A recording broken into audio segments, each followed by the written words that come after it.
দাঁত থেকে রক্ত বের হলে বা মুখে রক্ত যদি ব্রাশের সময় দেখা যায় বা মেসওয়াকের সময় দেখা যায়, তাহলে কি রোজাটা নষ্ট হয়ে গেল নাকি রোজাটা সমস্যাগ্রস্ত হয়ে গেল?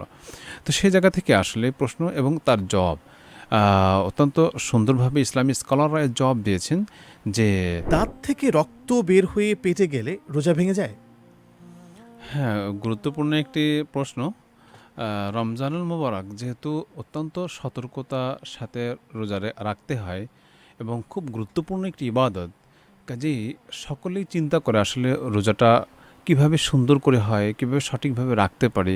এই জন্য মানুষের নানান ধরনের একটু পেরেশানি বা চিন্তা কাজ করে যে আসলে এটাতে রোজা ভেঙে গেছে নাকি, ওটাতে রোজা সমস্যা হয়েছে কিনা, আবার এই কাজে কি রোজা মাকরুহ হয়ে গেছে কিনা।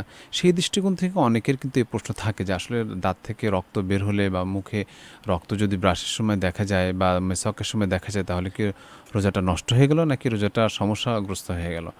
তো সেই জায়গা থেকে আসলে প্রশ্ন এবং তার জবাব অত্যন্ত সুন্দরভাবে ইসলামী স্কলাররা জবাব দিয়েছেন যে দাঁত থেকে যদি রক্ত বের হয় কোনো কারণে, তাহলে রোজার কোনো সমস্যা হবে না, কোনো ক্ষতি নেই।